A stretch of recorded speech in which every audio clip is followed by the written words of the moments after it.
de denunciar. Então, assim, né, pela alteração, então, a mulher não vai ser chamada para audiência, né, que é onde ela pode desistir. Isso só vai acontecer se ela fizer o pedido. Então, se ela não fizer o pedido, ela não vai ser chamada para audiência. Então, assim, até onde vocês entendem que isso pode realmente fortalecer e ela não se vê colocada numa situação em que ela é chamada para audiência e que ela pode desistir. Porque, assim, no meu entender, muitas vezes parece assim que está forçando. Pense bem, você realmente vai levar isso adiante? Então, se ela pode desistir, realmente é uma opção de desistir depois de ter conseguido denunciar. Então, assim, se isso realmente, né, for para a sanção presidencial, se realmente mudar essa alteração, o que isso pode mudar para as mulheres, assim, no modo de vocês enxergarem isso? É uma ação incondicionada de representação, né? Ela é proposta pelo Ministério Público. Então, assim, é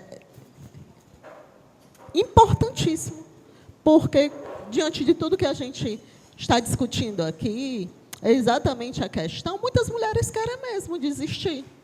Mas essa questão da lei, né, colocar exatamente, condicionar essa questão da denúncia e fazer com que a responsabilidade seja do Estado de denúncia, para que aquela mulher seja representada pelo Estado, né, pelo Ministério Público, nessa ação incondicionada, ela é de extrema importância, exatamente a partir desse entendimento de que a mulher que está envolta, né, nesse ciclo de violência, é óbvio que ela vai querer, em algum momento, desistir por N motivos.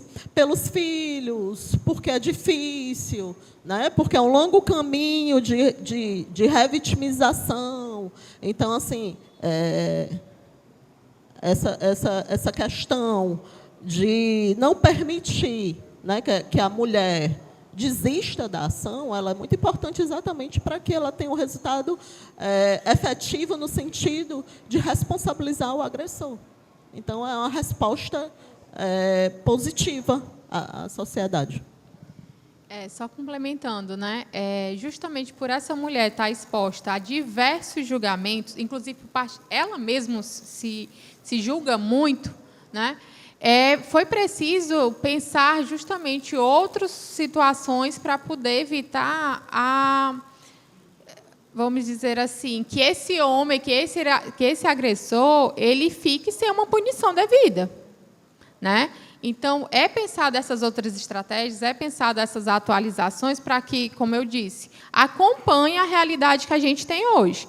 A lei, ela vem surgindo devido à sociedade civil, à movimentação de mulheres, né, pleiteando, realmente sendo resistência à vida da mulher em si, né? A gente honra muito as mulheres que vieram antes de nós, porque as conquistas que a gente tem hoje, de leis, enfim, de tudo, foi a duras penas, foi realmente com muita luta, com muita dedicação, abdicação também de muita coisa, né?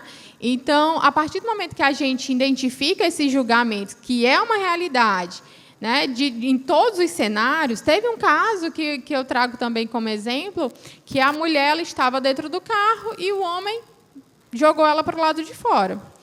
Ela não queria denunciar, mas foram outras pessoas que viram, que presenciaram aquela situação, ligaram e denunciaram, e ele foi preso. Então, é muito importante a gente, enquanto sociedade, estar atentos também para que a gente possa. A gente coloca muito, a mulher precisa, mas se a gente identifica alguma situação dessa, de vizinhos, tudo, a gente precisa também, né, denunciar. A gente tem aí o 180, para poder tirar dúvidas relacionadas à rede, denunciar também, se for em situações de emergência, eu gosto muito de ressaltar, 190. A gente precisa ligar, a gente não pode assim, esperar que aquela mulher que está no contexto de violência ali, sendo agredida, pare, não, espera aí que eu vou ligar para a polícia. A gente precisa, enquanto sociedade, fazer isso, né? Então, rapidamente, né? Essa lei é muito importante, a gente considera muito importante, porque vem justamente trazer um maior resguardo, porque a mulher, no momento de julgamentos de todos os lados, ela fica muito vulnerável e pode, inclusive, ceder a pressões, né, para que acabe tendo desistindo, enfim, das denúncias.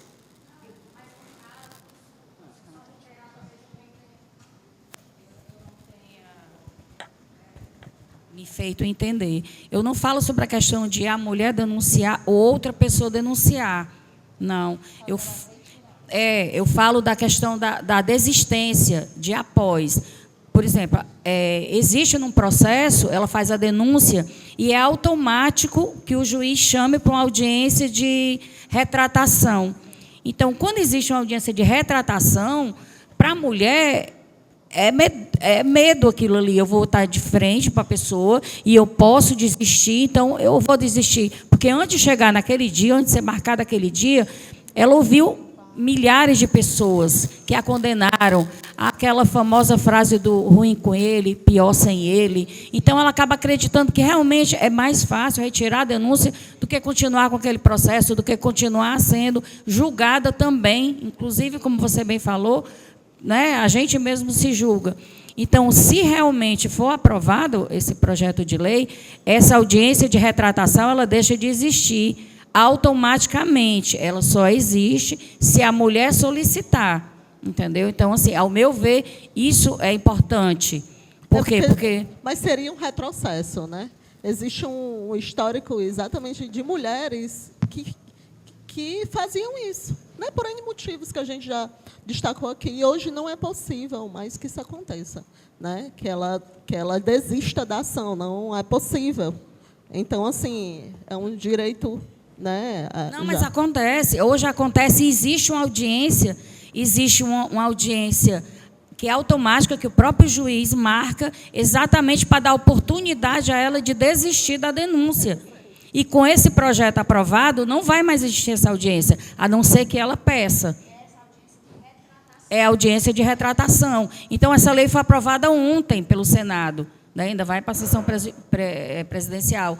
Então, assim, ao meu ver, isso é importantíssimo, porque ela não vai se sentir pressionada, podendo desistir, ou não. Ela só vai desistir se ela quiser, ela vai pedir ao advogado dela para solicitar a audiência. Então, eu acho que foi ontem, eu li hoje pela manhã sobre isso, e eu fiquei, sinceramente, encantada com essa possibilidade de eu não ser obrigada a ir para uma audiência de retratação sem querer me retratar. Eu não quero me retratar, mas eu sou obrigada a participar. Então, se isso for aprovado, a mulher não vai ser obrigada a dizer sim ou não, porque ela não pediu a audiência de retratação. Sim, sim. Isso é mais assim, vem fortalecer ainda mais a importância que é da escuta da mulher que está em uma situação, né, no contexto de violência. Porque, a partir do momento que você a expõe, a obriga a estar em um espaço. Antes, na época da pandemia, ocorreram audiências de conciliação e de mediação, onde existia medida protetiva e a mulher tinha que participar da audiência, mesmo que virtual, mas isso, assim, o impacto é muito grande, o trauma é muito grande, e ocorreram situações de audiência desse tipo, onde a mulher estava na mesma sala virtual ali, vendo o seu agressor. Então, assim, é necessário, mais uma vez, né? As leis elas precisam estar dando uma resposta para a situação atual. Então, o problema atual está nesse sentido, está ocorrendo essas situações, e a mulher está sendo revitimizada, está sendo exposta, é preciso realmente ter uma lei para poder, infelizmente, enquanto a gente não tiver uma sociedade justa, sem violência à mulher, a gente vai precisar estar tendo esses cuidados por meio dessas leis para poder proibir o que, né, teoricamente, deveria ser lógico, né? Então, também considero um avanço, sim. Não acompanhei mas já vou me atualizar também.